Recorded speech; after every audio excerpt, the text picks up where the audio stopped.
Welcome. The time is 8:47, and you're still tuned into your home of humanitarian journalism. You're listening to News and Views with myself, Salailo Makwidiri. And up next, we'll be speaking to anti-apartheid cleric and political activist, Dr. Allan Boesak, who's joining us over the phone. And I think along with, a lot other of the anti-apartheid stalwarts are seemingly coming out when it comes to denouncing the government of national unity. And he coined it a grotesque monstrosity. Eh? Dr. Boesak is joining us via the phone. Good morning, Dr. Boesak. Thank you so much for joining us and giving us your time. Good morning, Hello, and good morning to your listeners. I think, out of all of the criticism that I've read and I've listened to from different media platforms and newspapers and online articles, I think yours really, really stands out. A grotesque monstrosity.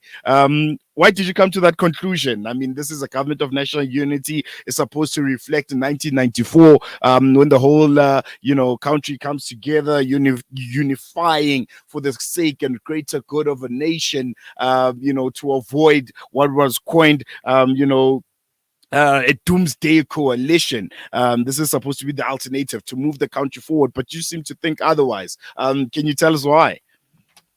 Well, all of the description that you have now given, that makes it sound as if it is genuine and as if it is a uniting moment for the nation and for all South Africa's people and for all our dreams and aspirations to finally begin to come to fruition. None of that you've just said is applicable to the government of national unity.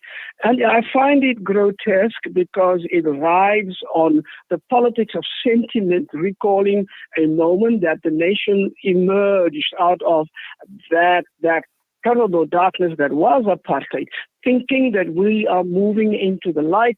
We have had a leadership under Mr. Mandela, for instance, that was not just politically tested and politically a person of integrity, but also in a way was the embodiment of the hope of our people. Our people were then clearly set on a task to build a future in a participatory democracy. And that's what the other the meaning is of unification. I mean, and not thinking that we will be united 1 year after apartheid had been officially scrapped off the books, but at least that there was a genuine, basic, foundational commitment to what we then called, and what I call the politics of not just of unification, but of decency and honesty and integrity and fairness and justice. None of that is present at this moment. It is a monstrosity, not just looking at the sheer bloated size of the cabinet that's just been announced, but I'm thinking also of the hodgepodge of ideologies that's thrown together in one pot that will never make a good recipe except for a recipe for disaster. I'm thinking of the personalities that have been brought in there representing parties that really have made no real contribution to the growth of the nation and to a better understanding of our democracy. And so in all of those ways, this government of national unity is exactly the opposite of not what this moment needs, because this government does not meet the challenge of the moment, but also what our people need and what our people deserve. At the beginning of, let me say, a new era in our politics after the first 30 years of disasters and failures and betrayals. Mm-hmm. Doc, I think what's really concerning for me, and I think as someone who's been in the trenches and as an anti-apartheid stalwart, you'd be maybe the right person to answer this. But after 1994, I think South Africa has always been looking for these turning point moments where sometimes they even become so imaginary that even those that are in leadership have noticed that, we always looking for these sugar rush moments instead of tackling the real issues. We try to look for instance, the new dawn by, President Cyril Ramaphosa. Right now, you have the government of national unity. And if it's not that, sometimes that same obsession, with these moments that are supposedly, turning points for the country, demonstrated in the way we treat sports. The hosting of the FIFA World Cup. Well, that was one that was supposed to be another turning point for the country. The Springboks winning the Rugby World Cup. That's supposed to be another turning point for the country. Why do you think South Africa has this obsession with these fabricated, momentary, almost delusory, turning point moments, and it has made it so easy for those that are in power to manipulate them and sell them to us like they're doing right now with this government of national unity, which by now we can already see that that its true colors are starting to show. The ugly head is starting to rear about what this whole collaboration is all about. I mean, again, you are absolutely correct in your description. Our people, Sarelo, we are the people that have been traumatized severely by almost 400 years of imperialist colonialism and apartheid and the destruction of our humanity. They stole our land, they stole our future. I mean, the trauma is not just indescribable. We haven't even begun to deal with it. And this thing that we fabricate moments, the word that you use, I use the word manufactured contentment that politicians push upon us. I remember a speech that then Deputy President Mbeki made 1996 or 1998.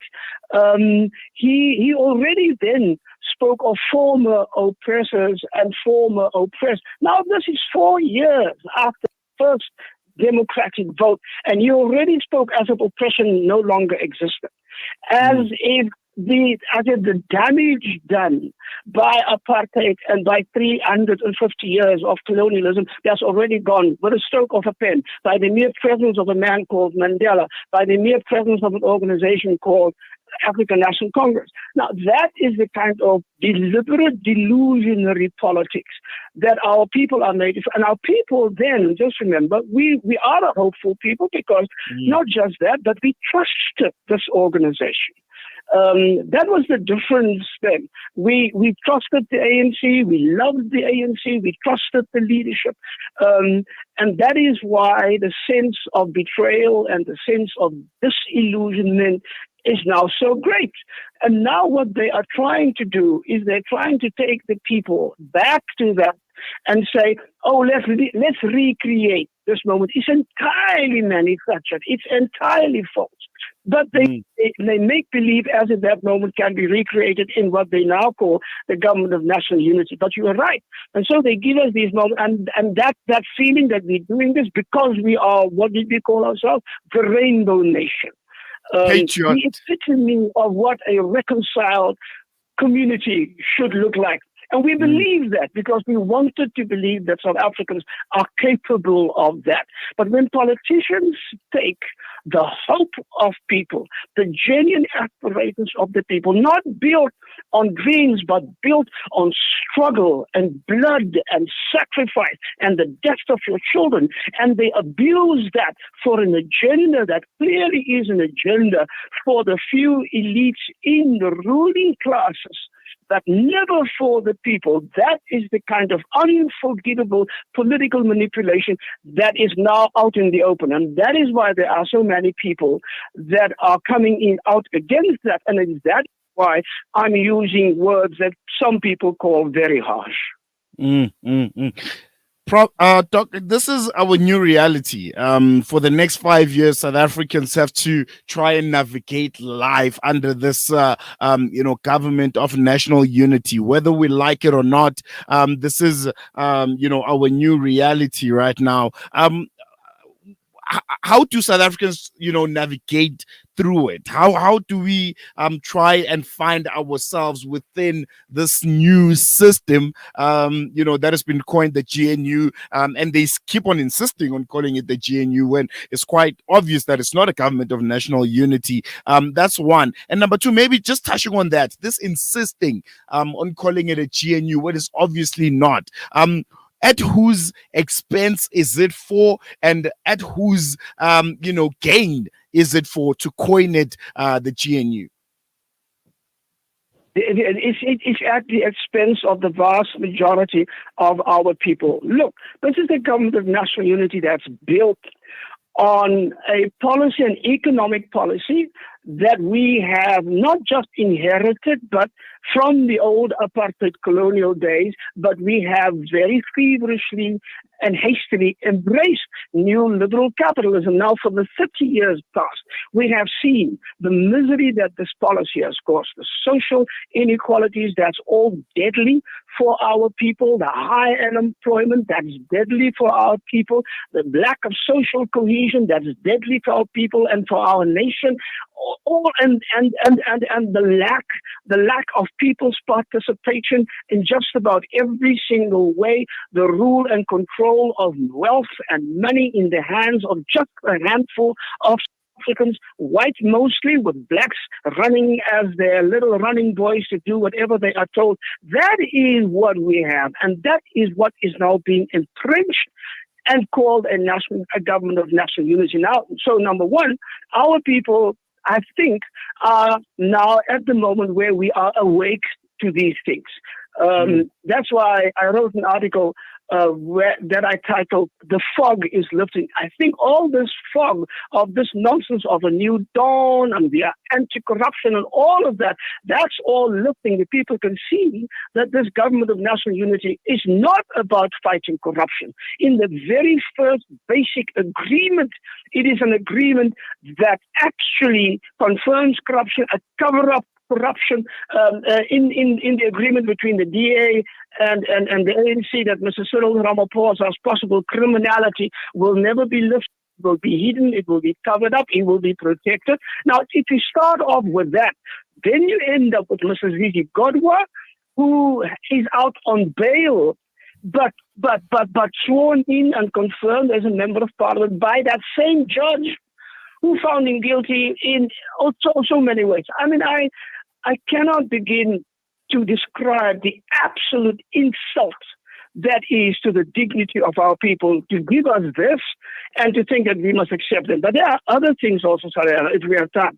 I mean, see what this government of unity has done. Already, Mr. Ramaphosa has concentrated in the already powerful office of the president, even more powers. When he first became president, he took the security, state security, into the presidency, which somebody told me is against the Constitution. And that makes it very, very powerful. What he's done now is also taken enterprises into the presidency. So the man who has been most responsible for the auctioneering, the selling off, the privatization and the commercialization of the assets of the nation, the impoverishment of this that our children should be inheriting and the nation's future should be guaranteed, but he's just selling that off to the same small band of white and black capitalists in his circle. And now if he's going to take that into his presidency, into his purview, that means that government as it is, parliament as it is, will even have less to say. Take something else. I mean, he puts land and agriculture together. Steenhuisen is the Minister for Agriculture. The PAC person is the Deputy Minister for Land and Land Reform. Now, some people can say, that's so stupid, that is, how can you do that? You can see the contradiction, because these two parties have direct opposite views. I mean, the PAC wants all of the land to be given to its original owners, our indigenous people. The DA is dead set against it. They want to keep the land in white hands. Now, you can even say that it's stupid. I don't think it's stupid. I think it's deliberate. Cyril Ramaphosa knows that he had nothing, no opening, no inclination to work with the land issue in terms of a proper redistribution all of these years. The ANC they committed to it, but they never did anything about it. Now he puts these two people in, and that is almost a new fabricated paralysis that we are walking into.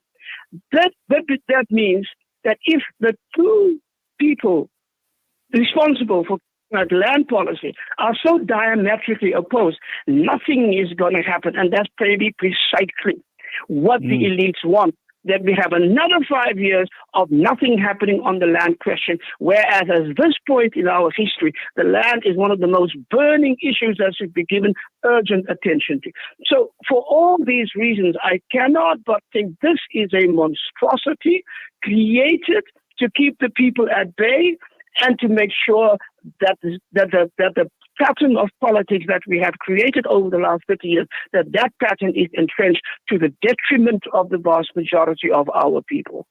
We're going to leave it there. Dr. Allan Boesak, really hope we would have more time with this interview, but I'm pretty sure we'll be catching up with you as this GNU continues to unfold right before our eyes. But really appreciate you giving us your time. Goodbye for now.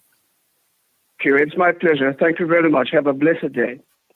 Thank you. That was anti-apartheid cleric and political activist Dr. Allan Boesak, who's giving us his very passionate thoughts about the government of national unity, coining it a grotesque monstrosity. We're going to take a quick break. When we come back, we'll be speaking to Somaya Mutala. She's a resident at Emmarentia, and yesterday they took to the streets demonstrating and protesting against water concerns in their community. She'll be joining us for a quick update about that protest and if they were able to get in touch with anyone of authority who could shed light on the issues that they're facing regarding water in that area. More on that after this.